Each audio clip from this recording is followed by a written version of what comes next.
In an era before highlight shows and official tackle stats, one player's impact was undeniable, often felt with bone jarring intensity. He was a benchmark, a legendary linebacker, the kind of player who would hit, strip, and intimidate until the huddle itself seemed unsafe.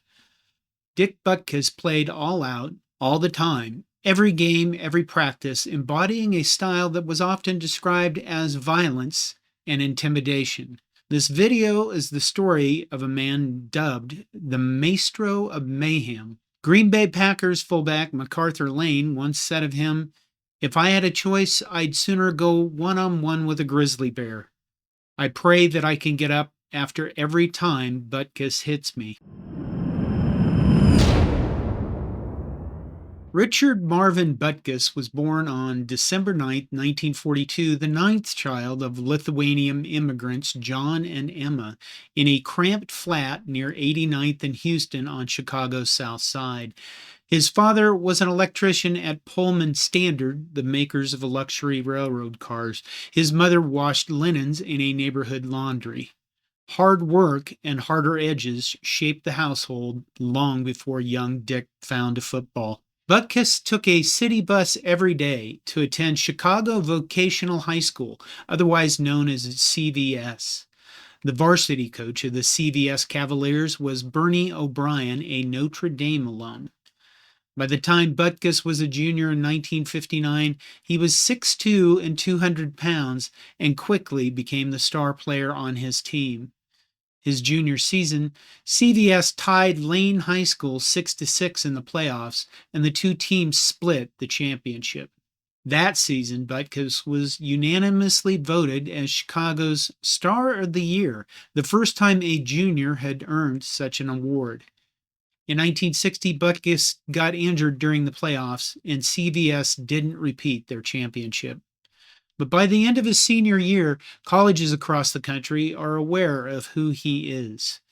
He takes a trip to Notre Dame, but is told, "We don't get married at Notre Dame before we graduate." This is a problem because Butkus and his high school sweetheart, Helen, were planning to get married before he graduated from college, so he turns his attention to other schools.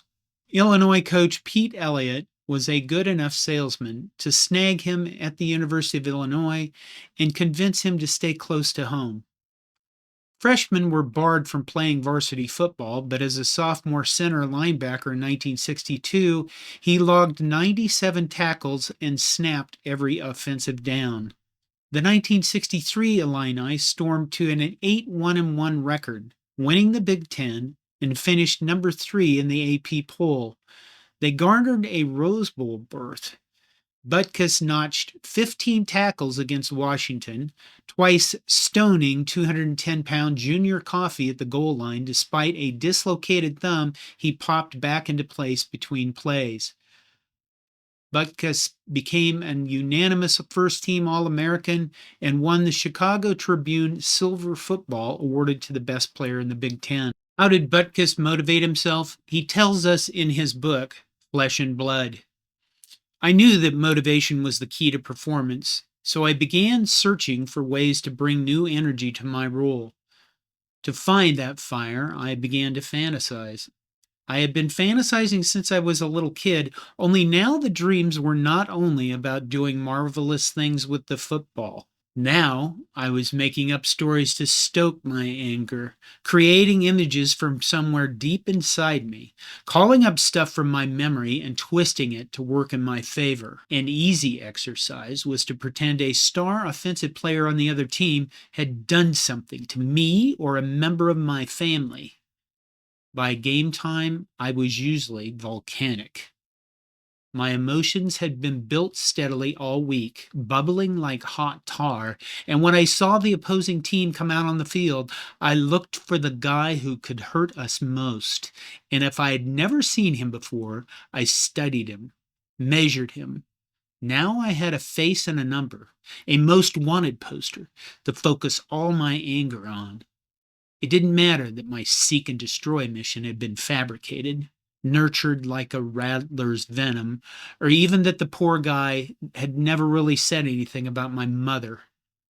To me, he was the enemy, and if I could turn him into roadkill, I would do it with enthusiasm and a sense of righteousness that sometimes shocked me. Butkus' final season at the University of Illinois was his senior year in 1964. He entered the season rated by many experts as the top pro prospect in the country. He amassed 145 tackles and blocked 2 kicks. In his last collegiate game, a 16-0 win over Michigan State, he made 18 tackles and finished his career with a notable goal line stand, stopping the runner 4 straight times. The team's performance in Butkus' senior year was not as strong as the previous season. The Illini finished 6-3 and 4th in the Big Ten, a significant drop from their 8-1-1 record his junior year. Butkus earned significant accolades, being named a first-team All-American and College Player of the Year, and finished 3rd in the Heisman voting, an impressive achievement for a defensive player. National writers took notice of Butkus, none more prominent than Sports Illustrated's Dan Jenkins, who visited Butkus on campus. Butkus and his wife Helen were trusting and optimistic about the feature. Jenkins initially seemed charming and bright, but on the second day, his questions became more intrusive, particularly asking why Butkus was majoring in physical education, calling it silly. Butkus explained that he took phys ed because he believed it would help him in professional football and potentially coaching. He recalled telling Jenkins, "If I wanted to be a doctor, I would major in pre-med." The published cover story in SI on October 12, 1964, entitled "A Special Kind of Brute with a Love of Violence," was seen as a disaster by Butkus. He felt Jenkins twisted his words, quoting him as saying, "If I was smart enough to be a doctor, I'd be a doctor. I ain't, so I'm a football player. They got me in PE." The article portrayed Butkus as a mindless, cold-eyed, and possibly sadistic primate, using the words brute and ain't multiple times, and made him look like a stupid, lumbering ox. The story haunted Butkus, and he resented it, labeling him as big, dumb, and vicious, and taught him a crucial lesson. He would never place his trust in a writer again. The Jenkins quote, "They got me in PE," is quoted in articles about Butkus throughout his history. No wonder he didn't trust the media after that. The 1965 NFL Draft became a tug-of-war between George Halas's Bears and the AFL's Denver Broncos. Halas prevailed with a $200,000 bonus and the chance for Butkus to play at home. Butkus slid into Bill George's vacant middle linebacker spot, and on opening day intercepted 2 passes, recovered a fumble, and unofficially recorded 14 tackles. In an era before tackles were an official stat, news outlets credited him with more than 1,000 stops over 9 seasons. He intercepted 22 passes and recovered 27 fumbles, and forced dozens more that box scores never captured. Packers guard Jerry Kramer likened his forearm shivers to steel girders. Well, NFL Films put together a short film about him entitled Monster of the Midway.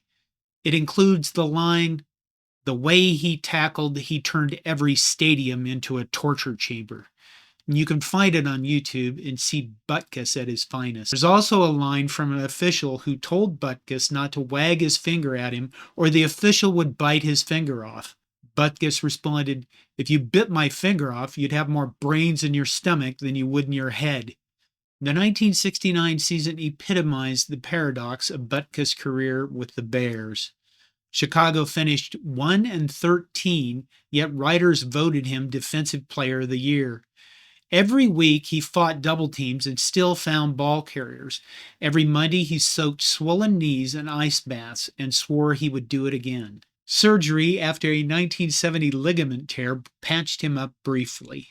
In the Bears' first ever game at Soldier Field on September 19, 1971, against the Pittsburgh Steelers, Butkus picked off quarterback Terry Bradshaw twice as the Bears were down 14-3 in the fourth quarter. In the final minutes, with the Bears down 15-10, Butkus forced a fumble on running back Warren Bankston, which was recovered by the Bears on the Steelers' 12-yard line. The turnover led the Bears to score and win 17-15. In 1971, he recorded 117 tackles and 4 interceptions, leading the Bears in both statistics. On November 14th, he scored a point. In the closing minutes of a game against the Washington Redskins, the score was tied at 15 and the Bears lined up to kick an extra point. The snap was low and went past holder Bobby Douglas, who then raced back to retrieve the ball and looked to pass it. Butkus, who was playing as a blocking back, ran to the end zone and leapt to receive the pass for the winning score. But time and cartilage loss won. After 9 games in 1973, he limped to the sideline, and on May 21, 1974, the 31-year-old announced retirement and then sued the Bears for $1.6 million for the 4 years remaining on his contract and inadequate medical care. The lawsuit was settled for $600,000, but he and Hallis didn't speak for 5 years. The rift healed when Hallis inducted him into the team's Ring of Honor in 1979. Hollywood prized the scowl and gravel voice. He cameoed in Brian's Song in 1971, played a sadistic guard in The Longest Yard in 1974, piloted a chopper in the TV series Blue Thunder 1984, and spent 5 seasons as Coach Katowinski on NBC's teen sitcom Hang Time from 1995 to 2000. He appeared in Miller Lite commercials opposite Bubba Smith in the Less Filling Tastes Great campaign that was everywhere. It was as if you opened a can of Miller Lite, you were obliged to say the slogan, and your buddies were obliged to say the response. Broadcast booths beckoned. CBS sidelines, ESPN's USFL package, and a 1988 season on the NFL Today replacing Jimmy the Greek Snyder. His name returned to the headlines in 1985 when the Downtown Athletic Club of Orlando created the Butkus Award for college linebackers. In 2008, he moved the trophy under his foundation after suing the Orlando club, alleging they weren't doing enough to raise money for charitable causes. Butkus added high school and professional divisions to his award. Handing out the hardware, he said, "If I can't knock heads anymore, I can at least pat the best on the back." Dick remained married to his wife Helen for his life. Together they had 3 children, Ricky, Matt, and Nikki. Dick was inducted into the College Football Hall of Fame in 1978 and the NFL Hall of Fame in 1979, the first year of his eligibility. He was a first-team All-Pro 5 times and made the Pro Bowl 8 of his 9 seasons. On October 5, 2023, Dick Butkus died in his sleep at his home in Malibu, California, at age 80. NFL Commissioner Roger Goodell remembered a fierce and passionate competitor who helped define the linebacker position. Bears chairman and George Hallis' grandson, George McCaskey, stated, "He was Chicago's son. He exuded what our great city is about and, not coincidentally, what George Hallis looked for in a player: toughness, smarts, instincts, passion, and leadership. He refused to accept anything less than the best from himself or his teammates." The Washington Commanders held a moment of silence before that night's Bears-Commanders game as a giant image of the toughest linebacker of all time displayed on the big board. The Bears won the game 40-20, their first win in nearly a year. Quarterback Justin Fields said, "This one's for him." From Sandlots on 89th Street to Canton's Bronze Gallery in the Hall of Fame, Dick Butkus fused controlled fury with relentless technique. He made the middle linebacker position the heartbeat of a defense.